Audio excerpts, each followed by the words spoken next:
Hi guys, welcome to Saudi Foodie Vlog. Today we are making cool trending recipe. Milk 500 ml, roux afza 5 tablespoon, evaporated milk 50 ml, optional, soaked basil seeds 2 to 3 tablespoon, boiled semia 5 to 6 tablespoons, any flavored jellies, ice cubes.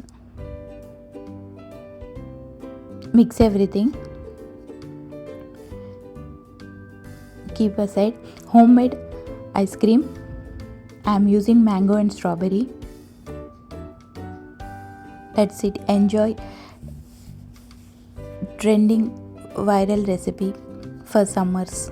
Tanda cool recipe. Thanks for watching. See ya. Bye.